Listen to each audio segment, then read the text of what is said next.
Pisces. And another message guys, opportunity knocks, kumakatok ang pintuan ng oportunidad sa inyo, and kumakatok ito, ibig sabihin, sinasagot yung mga dasal nyo, okay? Kasi yung mga opportunities, dumadating yan bilang sagot sa mga dasal, sa mga hinihiling natin, sa mga prayers natin, mga kapiksi, okay? Kailangan marunong kayong kumilos, marunong kayong tumempo guys, you have to take action, no? Kasi kung hindi, sayang lang yung mga pinagdadasal nyo, Pisces.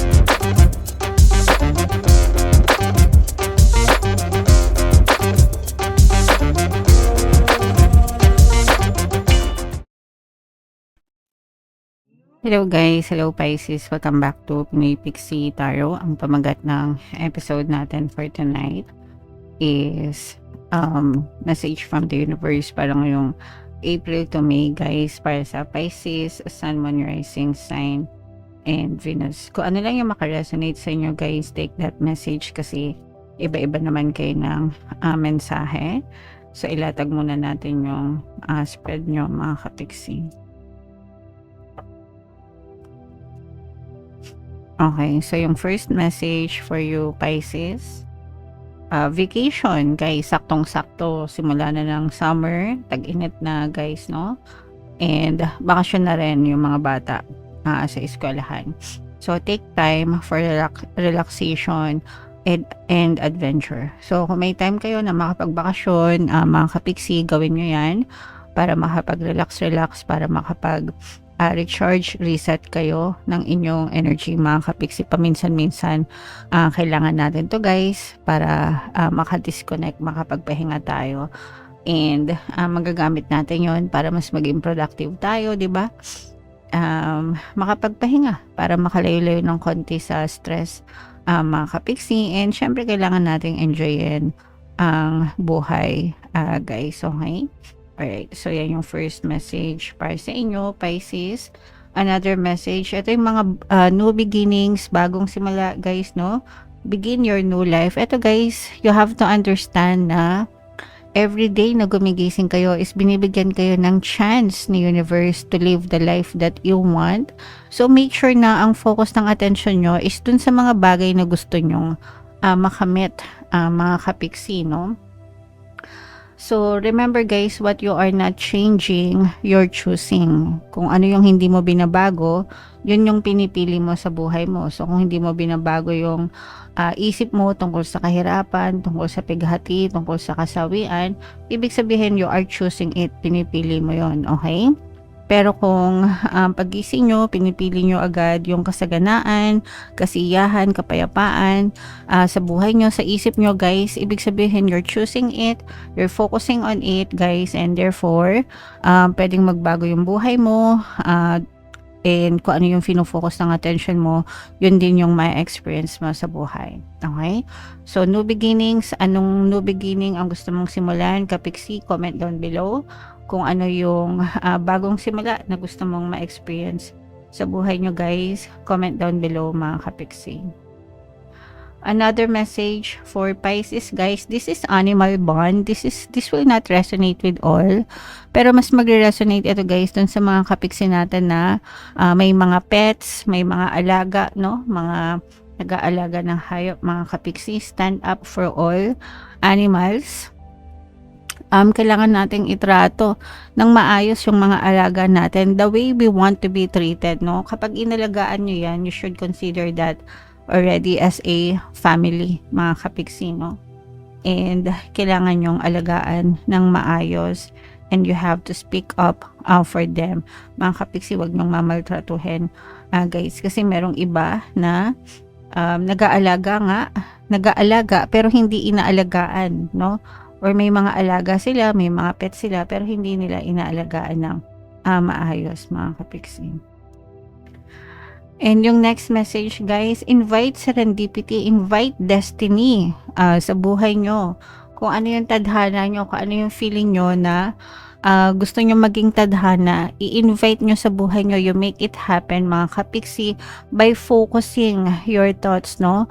Para mag-manifest siya sa buhay nyo. Anong klaseng tadhana ba yung gusto mo? Gusto mo bang maging maunlad, maasenso, successful sa buhay?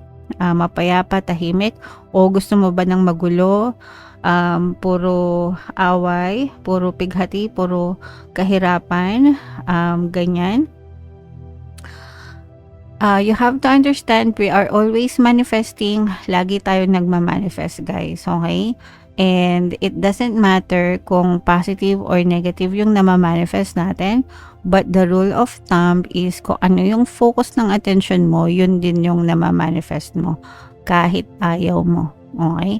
Ayaw mo ng kahirapan, ayaw mo ng pighati, pero ang focus ng attention mo nandun. So, yun din yung namamanifest mo. That's why palagi natin sinasabi sa inyo, think positive, kahit magsawa kayo dyan sa akin. Ako naman ay hindi magsasawang magpaalala sa inyo kasi yun talaga yung namamanifest nyo. Okay? So, kung gusto nyo mag-manifest ng mga magaganda, focus your attention sa mga magagandang bagay. Pisces. And another message, guys, opportunity knocks. Kumakatok ang pintuan ng oportunidad sa inyo, and kumakatok ito, ibig sabihin, sinasagot yung mga dasal nyo, okay? Kasi yung mga opportunities, dumadating yan as bilang sagot sa mga dasal, sa mga hinihiling natin, sa mga prayers natin, mga kapiksi, okay? Kailangan marunong kayong kumilos, marunong kayong tsumempo, guys. You have to take action, no? Kasi kung hindi, sayang lang yung mga pinagdadasal nyo, Pisces. And another message, ito guys, seven heavenly virtues. Ito yung mga paalala, guys, yung 7 heavenly virtues, yan yung mga dapat natin na fino-focus, yun yung mga dapat natin gawin sa buhay natin, mga kapiksi. So, number 1 is faith, guys, no? Faith is believing and trusting in the right things, yung paggawa ng tama, mga kapiksi. Pangalawa is hope. Hope is believing that good will prevail, no? Ibig sabihin ng hope, pag-asa. Pag-asa na mapapabuti ang lahat palagi, no? Sa kahit anong sitwasyon, guys. Number 3 is charity. Charity is unlimited acts of kindness. Pagkakawang gawa yan, ang charity, guys. Number 4 is fortitude. Fortitude is never giving up. Yung hindi pagsuko. Okay? And number 5 is justice, guys. It's being fair. Yung hindi pagiging judgmental, guys. Pagiging patas sa lahat. Number 6 is patience. Patience is accepting the grace to forgive, pagpapatawad, mga kapiksi. And last is temperance. Temperance is self-control, no? Practicing ng self-control and moderation. Kailangan na sa tamang balanse ang lahat ng bagay, guys. So, yung 7 heavenly virtues na yan, make sure yan yung keys to goodness, susi sa kabutihan, guys. Kaya make sure na dyan tayo nakafocus palagi para maging maganda lang yung very harmonious lang yung aurahan natin sa buhay natin, Pisces. Okay? Alright. So, comment down below, guys, if naka-resonate kayo dyan. Shuffle natin to, hanapin natin, ito yung additional message, guys. So, ito, guys, i-mind nyo na itong mga opportunities na to, itong mga bakasyon, itong tadhana, no? Magagandang tadhana, mga bagong simula, guys, no? I-mind nyo na sa comment section and comment down below if naka-resonate kayo dyan. So, habang sinashuffle ko to, guys, panoorin nyo muna yung video natin regarding sa ating paano mag-manifest ng abundance video course. Kapiksi, sawa ka na ba sa mga struggles at hirap sa buhay mo? Masipag ka ba at masikap sa buhay ngunit hindi ka pa rin umaasenso? Ilang beses ka na bang nag-attempt mag-negosyo at mag-invest pero palagi ka pa rin nalulugi? Sa pagkakataon na ito ay maaaring may subconscious beliefs ka na nagiging balakid sa iyong pag-unlad at pagyaman. Introducing, paano mag-manifest ng abundance video course. Dito ay matututunan mong ma-overcome ang mga balakid mo para tuluyan ka ng umunlad, umasenso, sumagana, maging matagumpay, successful at maswerte sa iyong kabuhayan, pera, trabaho, negosyo, salapi at kaperahan ng bonggang-bongga. Dali, mag-send na ng email sa pinoypixie@gmail.com at simulan na ang iyong pagyaman ngayon. Alright, so sa lahat ng gusto mag-avail ng course, guys, meron tayong paano mag-manifest ng abundance video course, paano mawala ang third party, at magkaroon ng harmonious na relationship, paano pabalikin si ex reverse breakup sa mga interesado guys, mag-send lang kayo ng email sa pinoypixie.gmail.com. And sa mga naghahanap ng pampaswerte guys, mayroon tayong money shaker jar, super effective na pampaswerte guys, ang dami na nitong success stories, pinapost ko sa Facebook, tsaka dito sa YouTube, tsaka ito guys. So ito yung WhatsApp number ko, chat nyo lang ako dyan para maka-order. So ito yung ating additional message para sa inyo. So, unahin natin tong deck na to, guys. We have the Guardian Energy, Gentle and Wise Protector. Give me your confidence and power. Help me protect the ones I love. Awaken my intuition and guide me. So, ito yung parang dasal nyo, guys, no? Parang nagdadasal kayo sa inyong mga spirit guides, mga kapiksi. Pero, ang hinihiling nyo is maging protector kayo, maging guardian kayo. Lahat tayo ay may gabay, mga kapiksi, no? And ang gabay nila, ang mga gabay natin, yung role nila sa buhay natin is unang gabayan tayo, pangalawa, protektahan tayo, and pangatlo, tulungan tayo sa panahon ng ating mga pangangailangan, guys. So, automatic yan by default, bawat isa sa atin.